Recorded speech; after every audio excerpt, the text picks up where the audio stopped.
G'day and welcome to more Space Engineers testing. Today we're going to be looking at impacts, specifically looking at what materials might be better at resisting impacts. And the first impacts we're going to look at are, oh ouch, large ships into voxels. That was not as spectacular as I might have hoped. Still, pretty cool. The game didn't crash. The voxels didn't deform much actually. That's a nice change. And I think I could almost fly this thing to a landing. But let's just leave it here. What I want to do is, first test, we're going to use our favorite little drop bear with a bunch of different materials attached to its base. What we've got is the exact same ship with the exact same modules, exact same weight, exact same everything, except for the blocks that are attached to its base. I want there to be a difference in mass between this ship, which is light armor, and this ship, which is heavy armor. The reason I want there to be a mass difference is because I'm not looking at impact resistance in terms of which one has the greatest impact resistance. What I'm looking at is in terms of design thinking. So if you've got a ship where you have the opportunity to place armor on it, you're not going to be wanting to place so many light armor blocks that they weigh the same as heavy armor. What you're going to want to do is place them so that they either look good or place them just where they can be. And so you would trade one light armor block for one heavy armor. Therefore, the heavy has to deal with the extra mass that it adds to the ship and the extra force that it adds to any collision.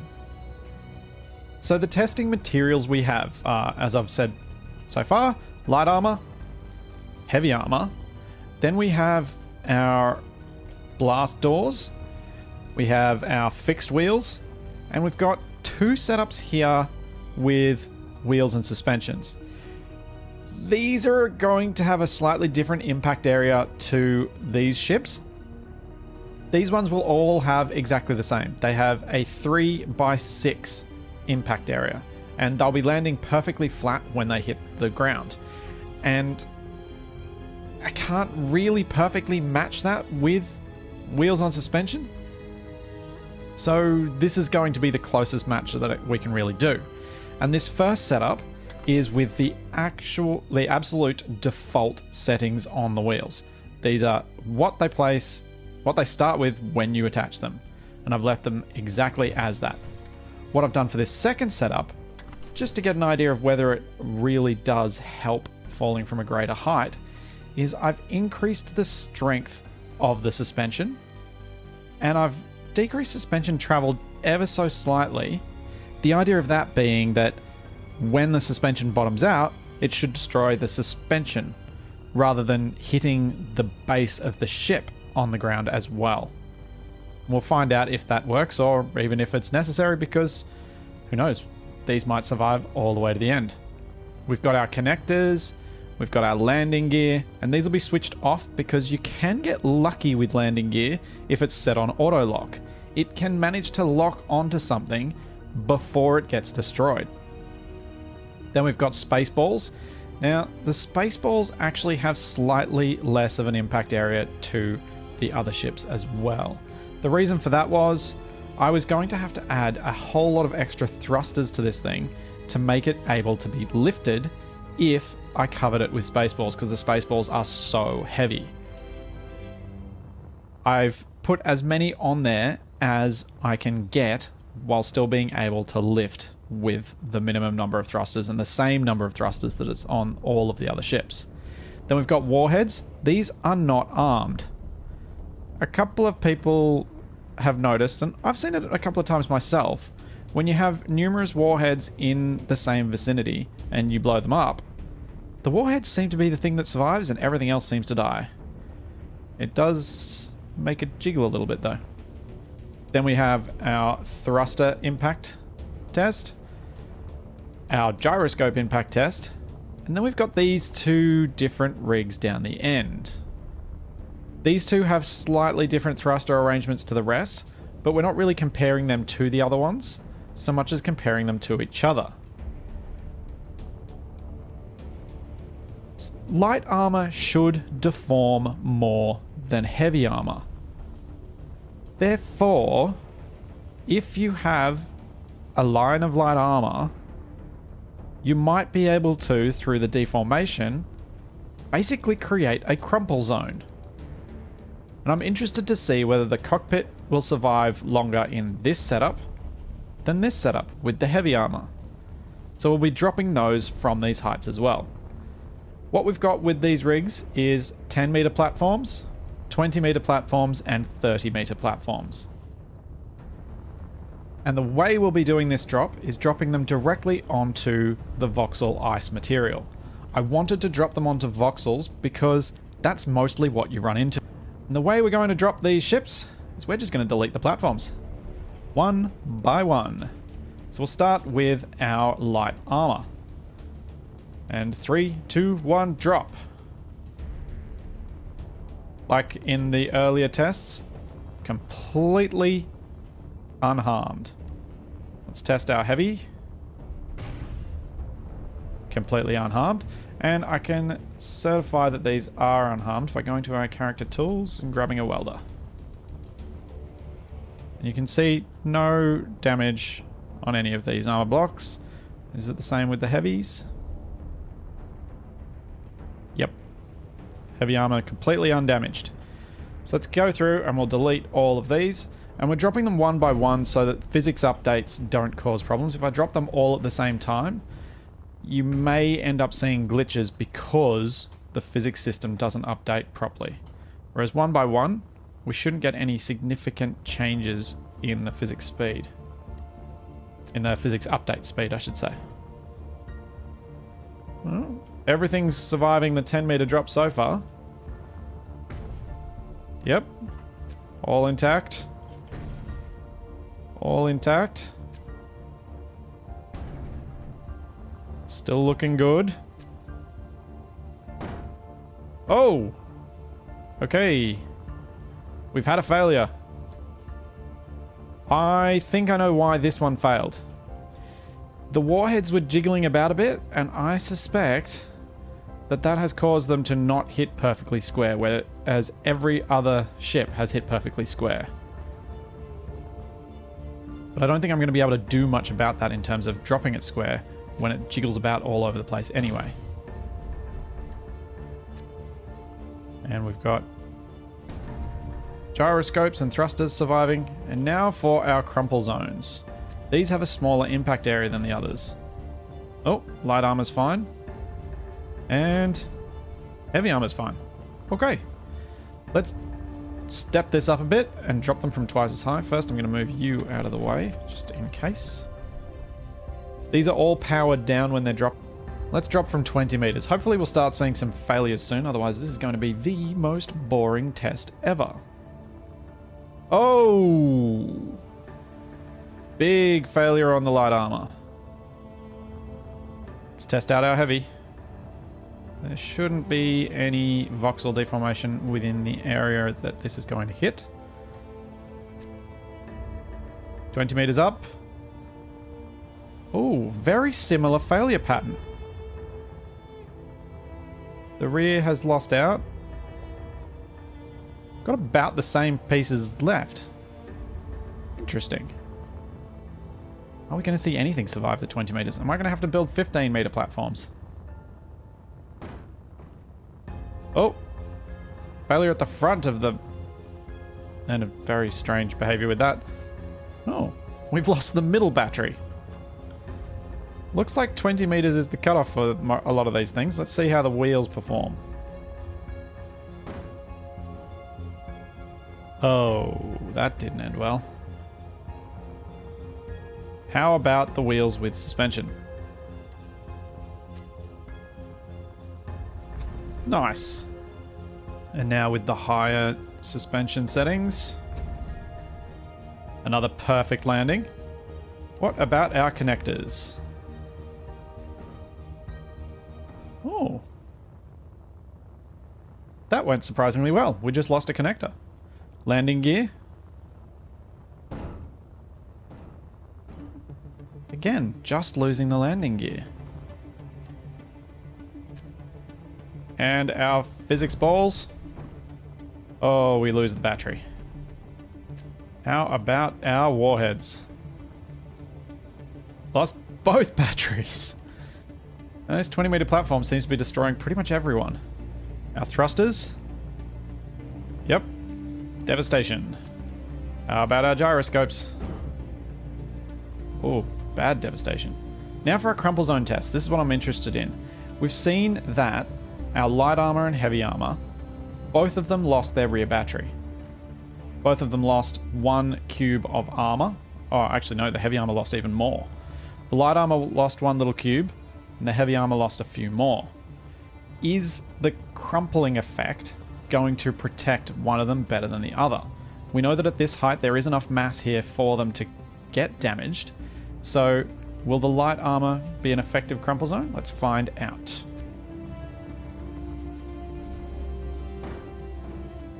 Huh. The cockpit survived, but the battery, whatever force was transmitted through, has completely obliterated the battery, but nothing else.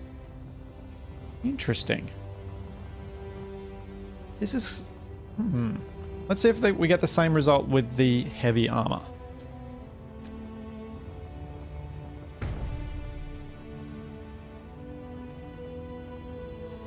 Well, I'll be. Does it just come out of that completely scot-free? It has. Interesting. Let's see if it can repeat that effort. Let's copy this one, which is completely fresh. Let's place it on this platform. Let's see if it can do it again. Let's actually copy this platform so we can repeat this test again if we need to. So this is a heavy armor. Let's see if it can be completely unarmed again from 20 meters up. Wow. Well. That's interesting. Let's try our light armor again and see if we lose the battery in the same way we lost it the first time. This suggests to me that there's some distribution or some way that the force is processed through the blocks that makes the light armor not get rid of it as well as the heavy armor. 3, 2, 1, drop. And no harm. Maybe that first drop was just a bad drop. So we have a look at these blocks. Still 100%. All 100%. I really want to see what I can do. Why does this battery failed? So the battery was definitely the weak point in the structure. And if that's something that we can replicate, then you'd know that using batteries as any sort of linkage is a bad idea, and you want to have other things around them that can protect them instead. What we'll do, let's go up to the 30-meter platforms. We'll drop the ships that have managed to survive, and then we'll spend a bit of time seeing if we can test ways to protect the battery. Because that does seem to be the weak point. Now, this has ended pretty much as I would have expected. The only two that have come off completely scot-free are the wheel and suspension. And that kind of says to me that Keen did a good job in updating the physics. Because these wheels, they're working. At least in single player. And yes, very much I am in single player on a locally hosted world. Let's drop our landing gear and see if they survive. We got half of them surviving last time. Still did okay this time. What about our connectors? Whoa! That clanged out. That is going a long way. I think... Oh yeah, that one was hit for 6. Or home run, depending on which part of the world you come from. Still managed to survive the landing over here, though. Yeah, it's doing some strange things.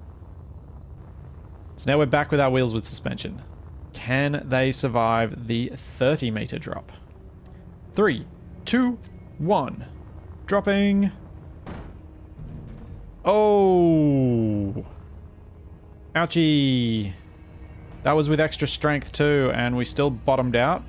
And my testing of giving a 5% extra, the suspension blocks are completely intact. They did not bottom out first. How disappointing. Let's test our default settings. Oh, same outcome-ish. Except we lost an extra suspension block on this one. And one of the thrusters got damaged, but not destroyed. Interesting. Very interesting. How about this drop? Again! Perfectly intact. Any damage to any blocks? No.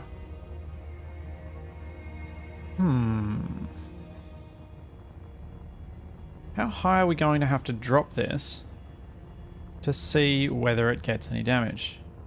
Now everything's intact, everything's fine. So I'm going to copy this one. And what I'm going to do is I'm going to drop it from a higher height. There we go, 100 meters. Let's turn off our power. And down we go. Okay. Did not survive 100 meters. Did not survive at all. This one has survived a 30-meter drop completely intact. If we go back to our 20-meter test, we saw that the battery has failed, but the cockpit remained intact. Then if we moved up to these ones, the cockpit failed. It seems as though force is transmitted through the armor blocks to the blocks behind them. And I want to try and figure out how best to prevent that happening. And it looks like a suspension system is probably one of the most effective. And because of the physics update, you can now actually fly with wheels on. You don't get weird drifting. You don't get weird steering problems. You could actually build a little mining ship that has wheels on it, that's usable, that as soon as you want to land, you can actually just turn off your thrusters and drop. As long as your wheels and the suspension are able to absorb the energy of the impact, you'll be fine. So I think what we need to do is figure out a way to get an armor system that can do some of that absorption that the suspension is currently doing. As you may not always be able to fall perfectly on your wheels, so it might be nice to know if there's an armor setup that will give you some of the same effects. After seeing that the batteries kept failing, or the cockpit kept failing, but normally the battery kept failing with our designs, I thought it might be interesting to see whether different armor shapes, and in the case of these two builds, attaching the armor to different points on the ship would cause it to fail in different ways. So, in order to test and ensure that all of these will perform at least as well as our flat ones, let's test at our 10-meter height again. That one's still fine. Heavy armor's still fine. So the red ships are all light armor, and the orange ships are all heavy armor. It's looking good so far. Still looking good. The height where this is going to be interesting is at the 20-meter height. This last ship is also something I thought I'd just do for a bit of laughs. I haven't done this as its pair in heavy armor, and that's because having the piston on here, it's flying very strangely. I am not tilting this thing. It is doing that itself. I can use my gyroscope to overcome it quite easily, but it will then start turning and keep turning and keep turning. even with shared inertial tensor on or off, it does this same thing. And with the heavy armor, it started doing it so quickly that I couldn't do anything about it. So it was not easy enough for me to get one working, but I thought it might be interesting to see what happens when we impact on a piston. Let's find out. Not what I was expecting. That was a lot of bouncing. This could work. Won't be very flyable, but it could certainly work.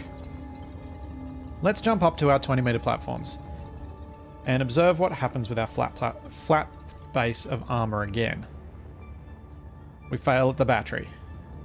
That's with the light armor. Let's move this out of the way just in case it ends up causing us a problem. And let's drop our heavy armor one.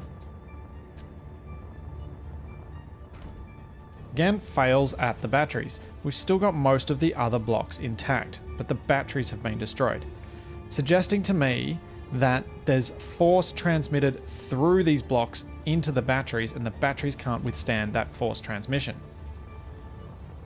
So if we design the armor in such a way that there's more armor to absorb that force before it hits the batteries or the cockpit, can they survive longer? So what I've done here is I've taken out the center blocks and put them as spaces around the outside. And we'll see if that makes this better survivable at the 20-meter drop. Well, so far not. We still lost the rear battery.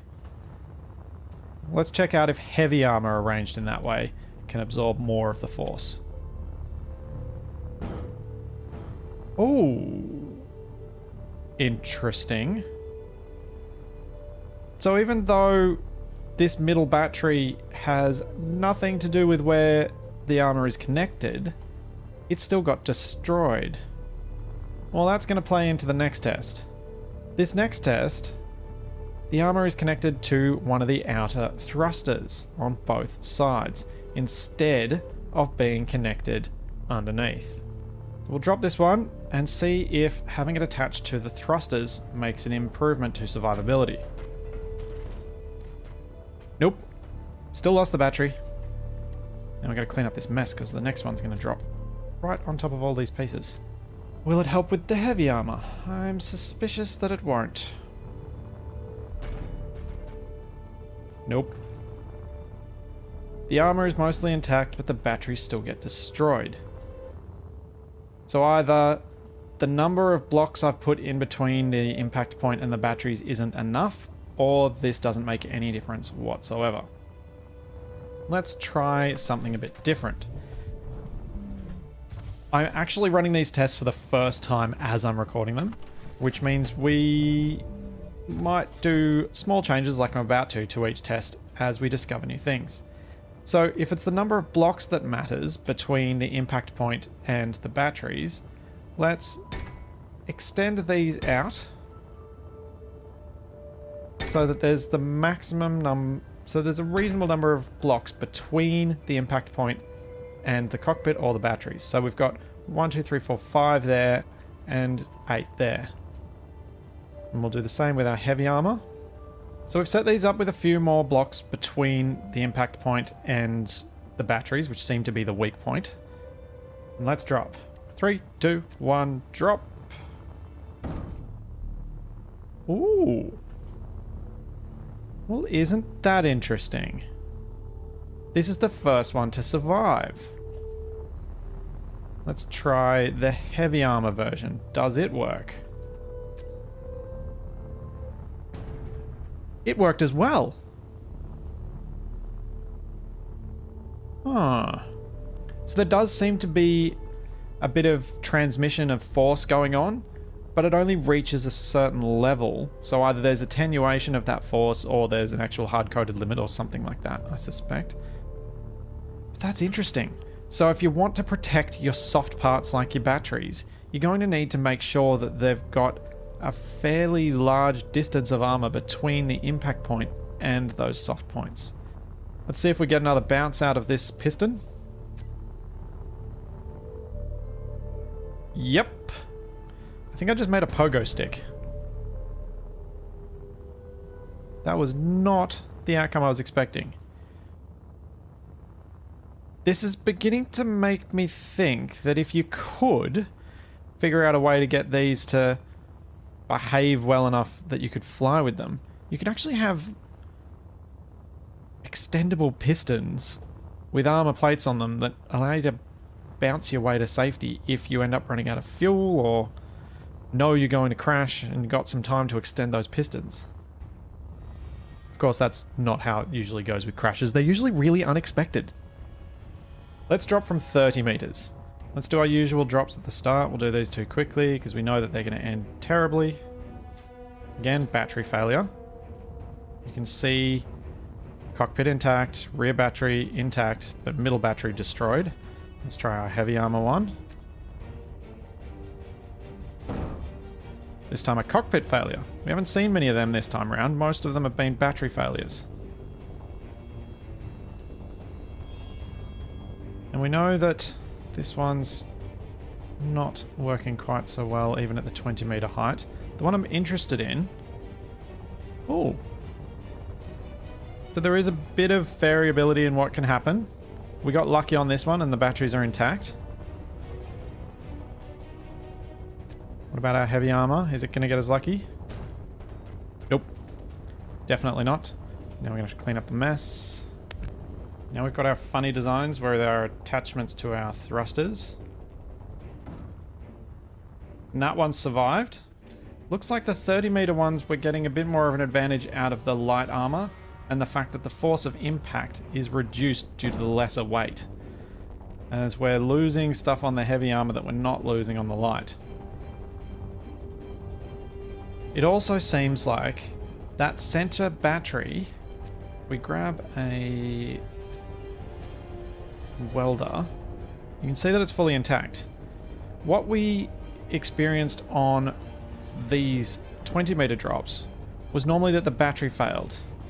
What I suspect is happening with this one and with this one is that the force getting to the battery is going through the cockpit. And the cockpit, because of the greater force of the 30 meter height, is getting destroyed and not transmitting any of that force to the battery, which is why the cockpit is failing instead of the battery. If we have a look at our 5 block crumple zones, let's see what happens. This is our light armor test. And again, we've got survival. So it looks like spaced armor might be really good for voxel impacts. And again, we have survival again.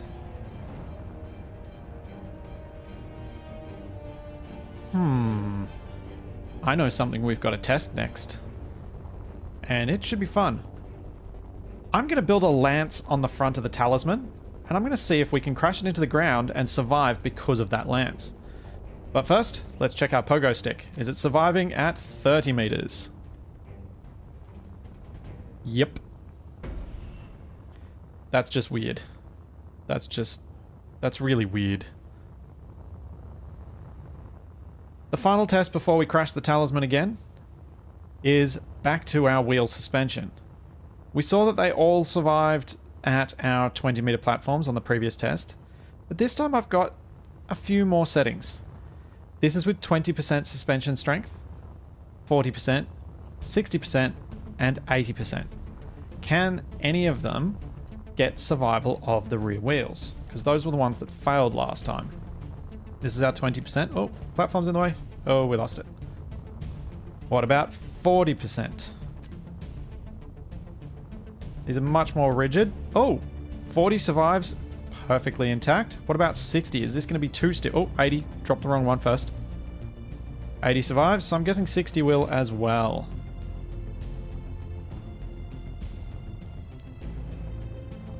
Well, that goes to show that even these 3x3 wheels can be effective at allowing you to jump from quite substantial heights as long as you've got your suspension strength set up correctly.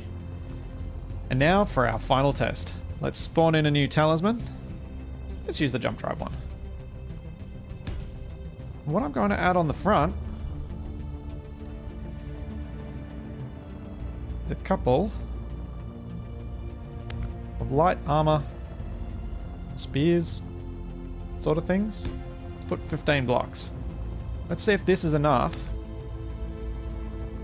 in order to crash it and still have everything else survive. Can that be an effective crumple zone, even with a ship as heavy as this one? So this thing is 450,000 kilograms, so there's going to be a lot of force. I suspect this is not going to be enough. And let's drop it. Let's not spear the cliffside. Let's just drop. Thrusters are on. Let's get it, zoom out. Down we go. Over 40 meters a second. Oh! Oh man, they've so improved that collision. That was amazing. Oh wow. When you used to do those sorts of crashes, they would be ugly. I want to do that again. Let's just drop one. Oh. Yes, drop. Let's see what happens at a slower speed. Oh. Well, that was disappointing. Didn't drop it high enough. Let's try that again. Oh. Oh, yes. Oh. No more phasing through the planet. Very little voxel deformation. And the ship is no more. Well, hopefully we've actually learned something useful out of this collision testing. What it seems to indicate is that pistons weirdly survive basically everything. Suspension setups are actually going to be your best collision protection, particularly now as you can fly with wheels on without it wonkying up your controls.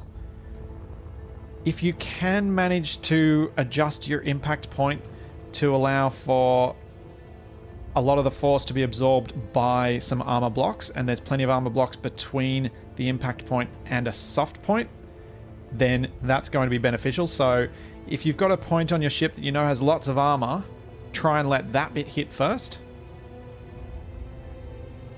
And protect your weak points as best you can, because if there's enough force, even if they're not the point that hits first, that force will get transmitted to them and they will get destroyed. Hopefully that's been useful to you guys. In another video, what I would really like to do is test some weird and wacky armor designs. Using a very basic ship, I want to attach these armor designs and see which ones might actually work in a way that's usable across different ships, or even just totally out there and still somehow managing to be functional. Send me a picture link either in the comments here by posting your screenshot up on the Steam workshop, or send me a link through to the Steam group, or even on Discord. The invite link for the Discord is always in my description, and same with the Steam group. As always, there is plenty more to come, so I'll see you then.